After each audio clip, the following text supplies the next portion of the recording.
Welcome to my new series of Deconstructed songs, where we're going to check out multi-tracks of well-known songs from bands and artists you know and love, and discover how these recordings were done, what makes them sound good, and learn a few production tips and tricks along the way. So for this episode, I've chosen a very well-known ballad that you're going to recognize from the intro. Listen to that.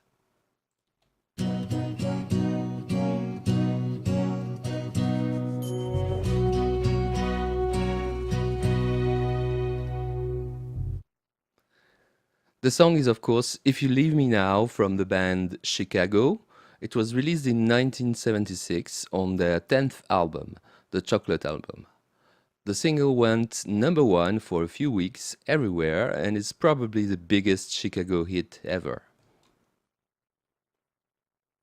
The lineup is a regular Chicago lineup with Peter Cetera on lead and backing vocals, Terry Kath on 12-string acoustic guitar and bass, Robert Lamb on electric piano, and Danny Serafin on drums. And of course, the renowned Chicago horns section.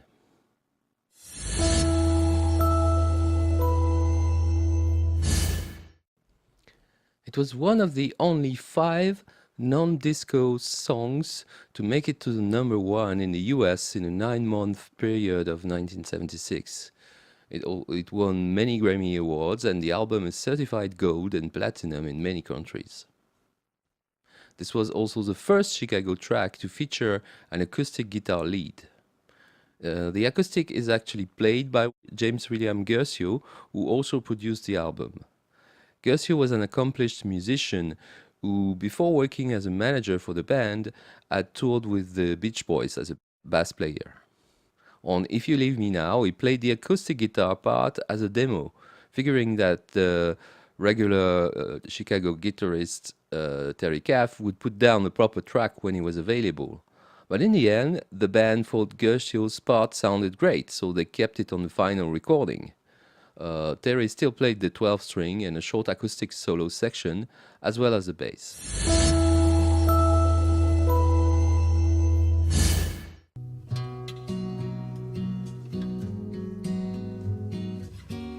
It's mostly arpeggios all the way, but there's actually 2 guitars, one on the right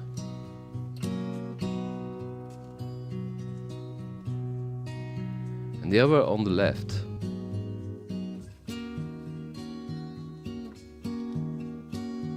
And when you get the 2 of them, it's a really nice stereo. The sound is very mellow. They play slightly different parts, but what's fun is, and it's actually a very good trick when you want to have a part that sounds very nice and wide and have a nice stereo, you can actually double it. Meaning that you're going to play a first time and then record again the same thing, or more or less the same thing, again. And then you play both parts at the same time. And it makes for very good stereo, like you can hear.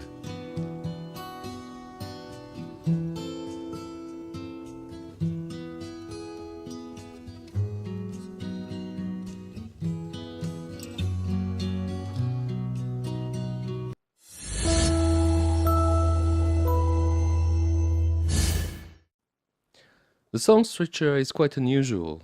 Here I've noted down a few of the various parts, but depending on how you look at it, there's even no chorus, or it's all a chorus. Like, for example, listen to that. If you leave me now, you'll take away the biggest part. That could be a verse, right? Then that would be probably a chorus. It's very short parts like that. Again, something that sounds more like a verse, followed closely by what sounds like a chorus.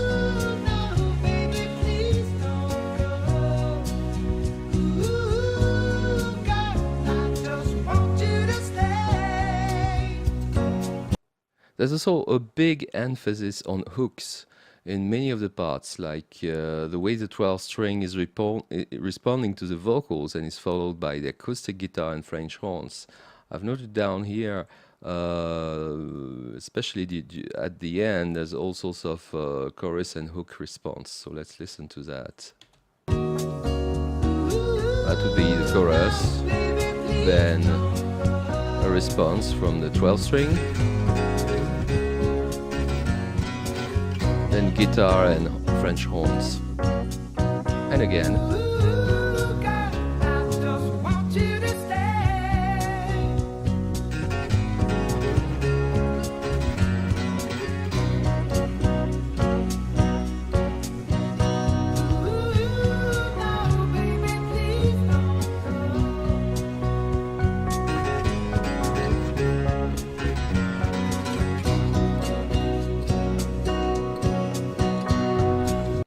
And it goes on and on like that for most of the song, which is pretty unusual as a song structure.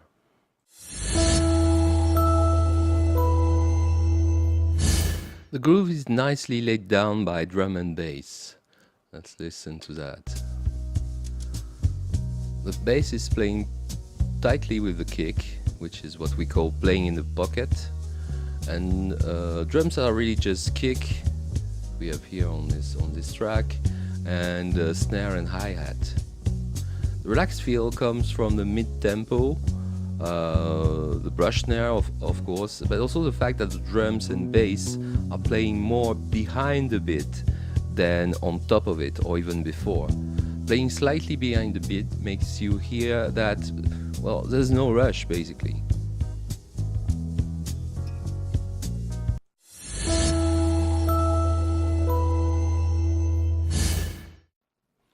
There's some extra percussion mixed with the strings track, like here, for example. So we've got this shaker, which plays most of the song with the strings, and then later on you also have a nice little conga part.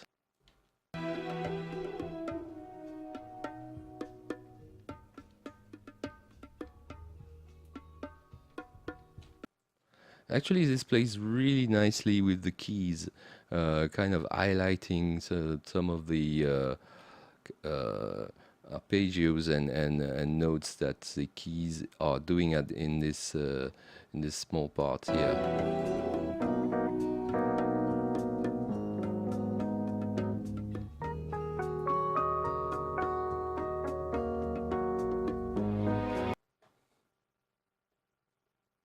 Of course, and it's typical from recordings of that period, especially because they were limited with the number of tracks. A lot of bouncing has been used to put more instruments than just what would be allowed by just 8 tracks. So you will have the French horns with the keyboard actually.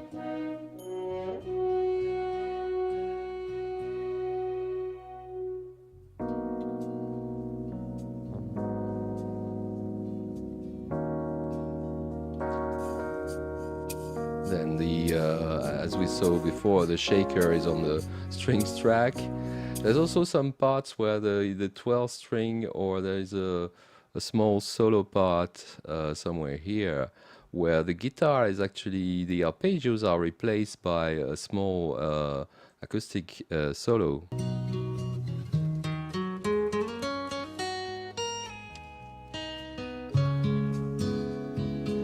But to do so that the arpeggios are not cut off abruptly, they have been bounced, meaning that they have been pushed and recorded and mixed with the strings during that part. So let's listen with strings, and you will see that the arpeggios that we have at first are continuing this time on the string track.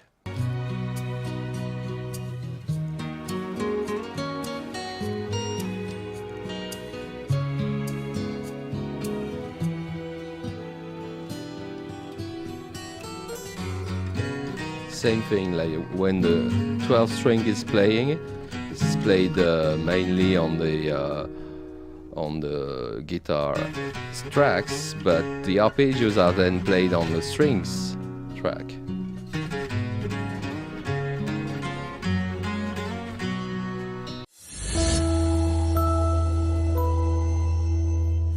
Now, of course, the main track of this song is really the vocals, and Peter Cetera did a really great performance on this recording. Let's listen to that.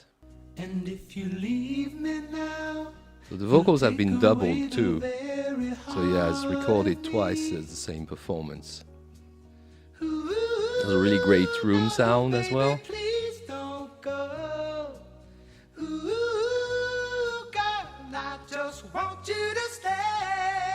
During the bridge, there's a little part where there's some harmonies. Let's listen to that. A love like ours is love that's hard to find. Coming here. How could we let it slip away?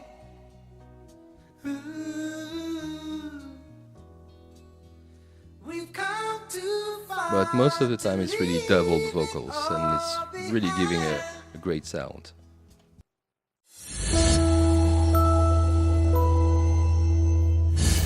So there you have it. In this episode we've heard how professionals are using doubling to get a great natural stereo. We heard how each instrument need to be adding something interesting to the harmonic content, like these nice guitar parts and the strings and French horns. We also heard that it's important to get it right at the source. I hope you enjoyed that. Think of giving this a like, put your thoughts in the comments, and remember to subscribe, because there will be plenty more deconstructed songs in the coming days and weeks. See ya!